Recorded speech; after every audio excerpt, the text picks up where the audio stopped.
atmosfera primitiva da Terra.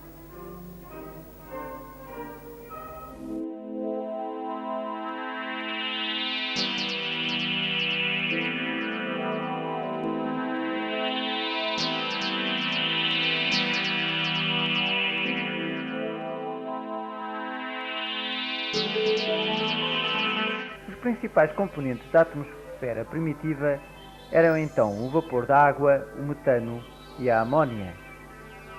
Na atualidade, a atmosfera é constituída sobretudo por azoto e por oxigênio, respectivamente com 78% e 21%. A água é a ferramenta mais eficiente e constante na transformação da Terra. Alisa montanhas, quebra as mais íngremes escarpas e, ao congelar, racha a rocha, transformando pouco a pouco em areia. O vento faz o resto, sopra e transforma a paisagem da Terra.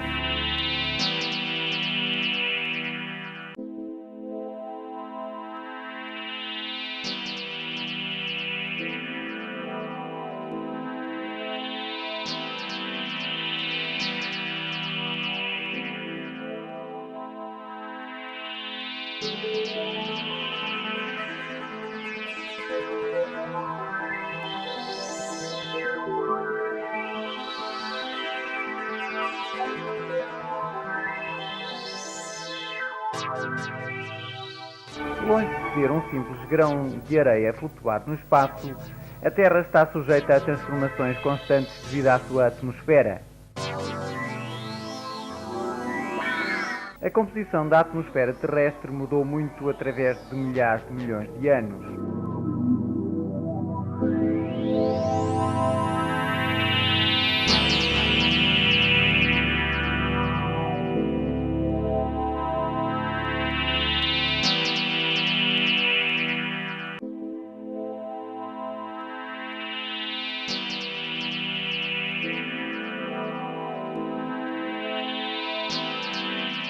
No começo era feita de vapor de água, metano e amónia.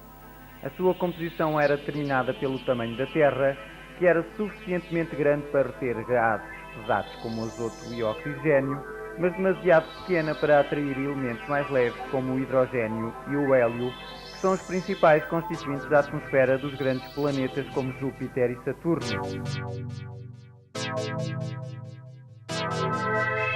Como já se mencionou no início da formação dos planetas, a temperatura era extremamente elevada. Sendo assim, as ligações químicas entre os átomos eram quebradas mal elas se formassem. Entretanto, o contacto com o espaço cósmico gelado fez com que as superfícies dos planetas arrefecessem gradualmente. À medida que a temperatura baixava, as ligações químicas tornavam-se cada vez mais estáveis. Assim, os átomos livres desapareceram, pelo menos nas camadas mais superficiais dos planetas, onde o arrefecimento foi mais rápido.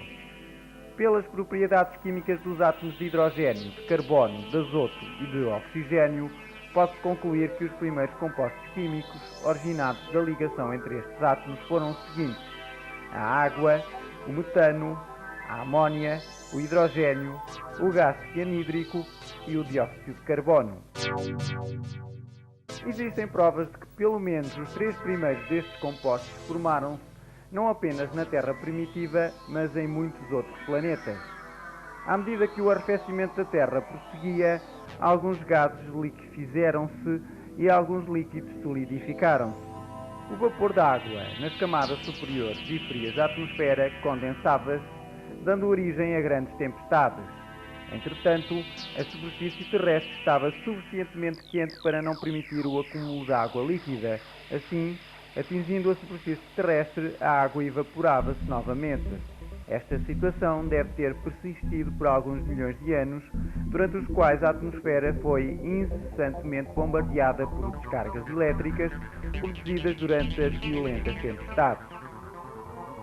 A continuação do arrefecimento permitiu que a água, na forma líquida, se acumulasse na superfície terrestre. Desta maneira teve início a formação dos mares primitivos. A falta de oxigênio na atmosfera da Terra primitiva permitiu que grandes quantidades de radiação ultravioleta presente na luz solar atingisse a superfície terrestre. As radiações ultravioleta e as descargas elétricas, atingindo as moléculas da atmosfera, causam ruptura das ligações que unem os átomos de hidrogênio ao carbono do metano, ao azoto da amónia e ao oxigênio da água. Os pedaços de moléculas produzidos nestas quebras, denominados radicais livres, são extremamente reativos. Assim, eles podem se recombinar com extrema rapidez, originando moléculas maiores e mais complexas. As novas moléculas caem na superfície terrestre, daí são levadas pelas águas das chuvas aos mares primitivos, onde se acumulam. É provável que a energia elétrica e a luz ultravioleta não tenham sido as únicas fontes de energia causadoras de quebras de ligações químicas, mas o próprio calor da superfície e das erupções vulcânicas devem ter contribuído para a formação de moléculas complexas.